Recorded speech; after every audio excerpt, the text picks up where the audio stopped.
राधे राधे सभी को। जय माता दी। कैसे हैं आप सब? आशा करती हूँ आप सब स्वस्थ होंगे, मस्त होंगे। तो आज की वीडियो में हम जानेंगे कार्तिक व्रत में दीपदान की महिमा और तुलसी की महिमा।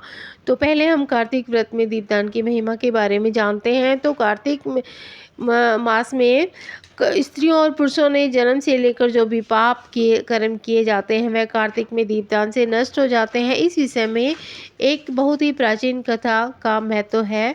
तो वो कथा मैं आपको सुनाने जा रही हूँ। प्राचीन काल में द्रविड़ देश में एक बुद्ध ब्राह्मण रहता था। उसकी पत्नी बहुत दुराचारणी थी।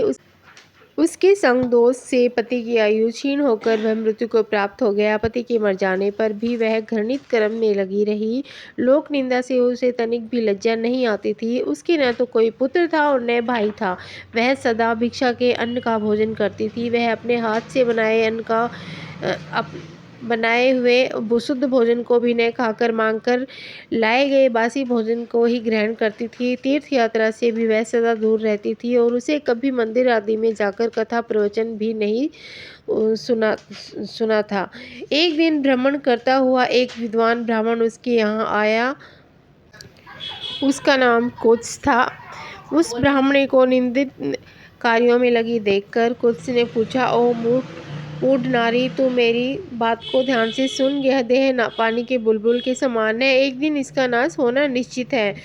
इस अनित्य शरीर को यदि तू नित्य मानती है तो अपने मन में बैठे हुए इस मोह को त्याग दे। सबसे श्रेष्ठ देवता भगवान विष्णु का चिंतन कर और उन्हीं की लीला कथा को आदर पूर्वक सुन। और जब कार्तिक मास आए तब भगवान दामोदर की प्रसन्नता के लिए स्नान दान आदि करके दीपदान दे।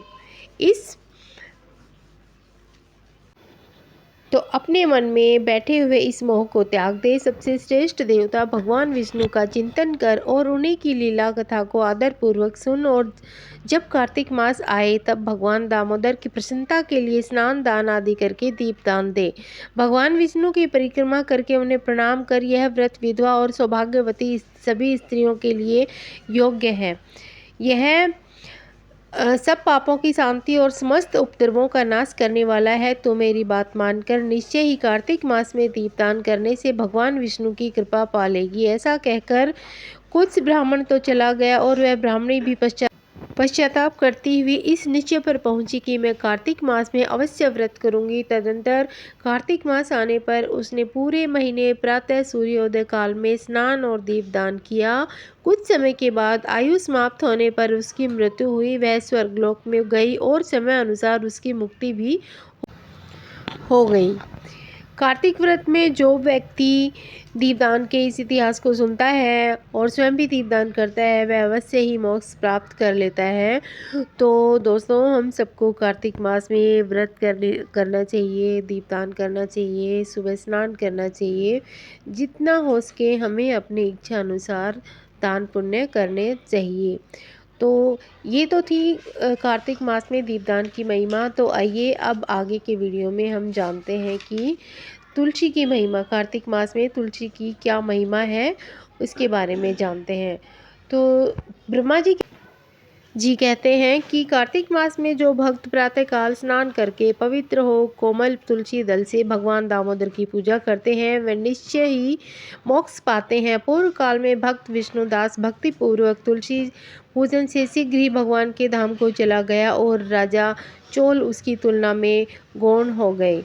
तुलसी भगवान की पूजा पाप का नाश और पुण्य की वृद्धि करने वाली है। अपनी लगाई हुई तुलसी जितना ही अपने मूल का विस्तार करती है उतने ही सहस्त्र युगों तक मनुष्य ब्रह्मलोक में प्रतिष्ठित रहता है। यदि कोई तुलसी संयुक्त जल में स्नान करता है तो वह पाप मुक्त होकर आनंद का अनुभव करता है। जिसके घर में तुलसी का पौधा विद्यमान है उसका घर तीर्थ के समान है। वहाँ यमराज के दूत नहीं आते। जो मनुष्य तुलसी संयुक्त गंध धारण करता है क्रिया मन पाप उसके शरीर का स्पर्श नहीं करते। जहाँ तुलसी वन की छाया हो वहीं पर पितरों की तृप्ति के लिए श्राद्ध करना चाहिए। जिसके कान में मुख में और मस्तक पर तुलसी का पत्ता दिखाई देता है उसके ऊपर यमराज कुदृष्टि नहीं डालते। प्राचीन काल में हरिमेधा और सुमेधा नामक दो ब्राह्मण थे वह चलते चलते किसी वन में परिश्रम से व्याकुल हो गए। वहां उन्होंने एक स्थान पर तुलसी दल देखा। सुमेधा ने तुलसी का दल देखकर उसकी परिक्रमा की और भक्तिपूर्वक प्रणाम किया। यह देखकर हरिमेधा ने पूछा, तुमने अन्य सभी देवताओं, तीर्थों, व्रतों के रहते तुलसी दल को प्रणाम क्यों किया? तो सुमेधा ने कहा, प्राचीन काल में जब दुर्वासा के श्राप से इंद्र का ऐश्वर्य छीन गया, तब देवताओं और असुरों ने मिलकर समुद्र मंथन किया। तब तो धन्वंतरी रूप भगवान श्री हरि और दिव्य औषधियाँ प्रकट हुई। उन दिव्य औषधियों में मंडलाकार तुलसी उत्पन्न हुई, जिन्हें ब्रह्मा आदि देवताओं ने श्री हरि को समर्पित किया और भगवान ने उन्हें ग्रहण कर लिया। भगवान नारायण संसार के रक्षक और तुलसी उनकी प्रियतमा है, इसलिए मैंने उन्हें प्रणाम किया है। सुमेधा इस प्रकार कह ही रहे थे कि सूर्य के समान अत्यंत तेजस्वी विशाल विमान उनके निकट उतरा। उन दोनों के समक्ष ही वहां एक बरगद का वृक्ष गिर पड़ा और उनमें से दो दिव्य पुरुष प्रकट हुए। उन दोनों ने हरिमेधा और सुमेधा को प्रणाम किया। तब दोनों ब्राह्मणों ने उनसे पूछा कि आप कौन हैं? तब उनमें से एक बोला, मेरा नाम आस्तिक है। एक दिन मैं नंदन वन में पर्वत पर क्रीड़ा करने गया था, तो देवांगनाओं ने मेरे साथ मेरे इच्छा अनुसार व्यवहार किया। उस समय उन युवतियों के हार के मोती टूटकर तपस्या करते हुए लोमस ऋषि पर गिर पड़े। यह देखकर लोमस ऋषि को क्रोध आया। उन्होंने सोचा कि स्त्रियां तो तंत्र होती हैं, अतः उनका अपराध नहीं, दुराचारी आस्तिक ही श्राप के योग्य है। ऐसा सोचकर उन्होंने मुझे शापित किया। अरे तू ब्रह्म राक्षस होकर बरगद के पेड़ पर निवास कर।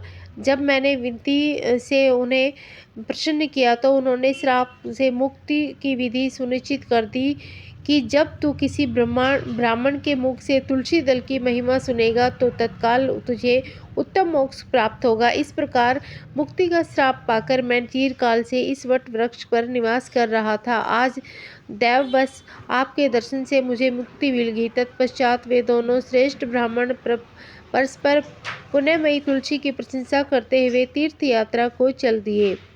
इसलिए भगवान विष्णु को प्रसन्नता देने वाले इस कार्तिक मास में तुलसी की पूजा अवश्य करनी चाहिए।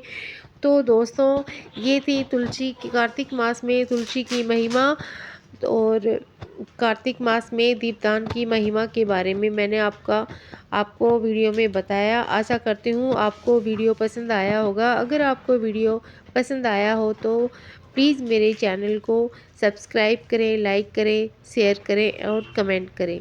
राधे राधे।